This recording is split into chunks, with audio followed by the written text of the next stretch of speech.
ঢাকার বিভিন্ন সড়কে বাসের সংকট দেখা দিয়েছে।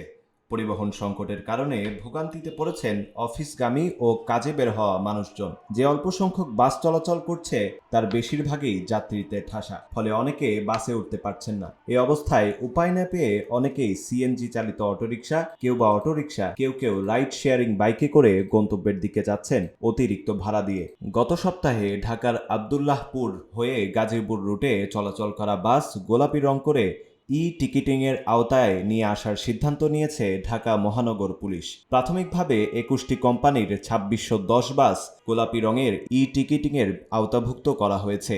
এরপর থেকেই মূলত গত কয়েকদিন ধরে রাজধানীর বিভিন্ন সড়কে গণপরিবহনের কৃত্রিম সংকট দেখা গেছে।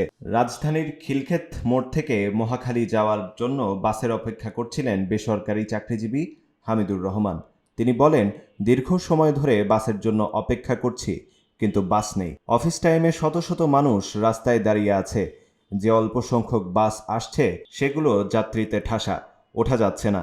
গত কয়েকদিন ধরে এই সমস্যা দেখা যাচ্ছে। পরে বাধ্য হয়ে বেশি টাকা দিয়ে রাইড শেয়ারিং বাইকে অফিসে যাচ্ছি। বাস সংকটের কারণ জানতে চাইলে এই রুটে চলাচলকারী ভিক্টর বাসের সহযোগী রিপন মিয়া বলেন, যেহেতু এই সড়কে চলতে হলে বাসকে গোলাপি রং হতে হবে, তাই অনেক বাস মালিকই তাদের বাস রং করতে দিয়েছে। আর এই টিকিট সিস্টেম হলে বাস চালক হেল্পাররা আর্থিক ক্ষতির মুখে পড়বে, তাই অনেকেই বাস নামাচ্ছে না। তুরাগ বাসের চালক রফিকুল ইসলাম বলেন, বাসের গোলাপি রং টিকিট পদ্ধতি না থাকলে মামলা দিচ্ছে পুলিশ। যারা বের হচ্ছে তারাই নিয়ম না মেনে চললে মামলা খাচ্ছে, তাই ভয়ে অনেকে বাস বের করছে না।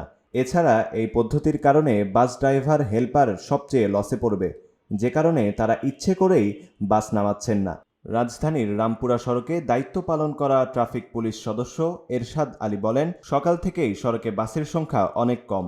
মূলত বাসের রং আর টিকিট সিস্টেমের বাধ্যবাধকতার কারণে বাস নামায়নি অনেকে। আসলে তারা শৃঙ্খল এই পদ্ধতিতে বাস চালাতে চায় না, সে কারণে কৃত্রিম সংকট সৃষ্টি করেছে।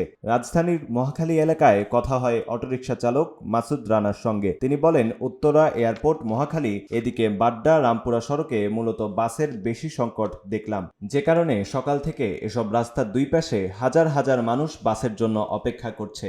গত কয়েকদিন ধরে বাসের এমন সংকট দেখা যাচ্ছে ঢাকার রাস্তায়, তবে অবশ্য এ কারণে আমাদের যাত্রী বেড়েছে। Desk report, public post, Dhaka.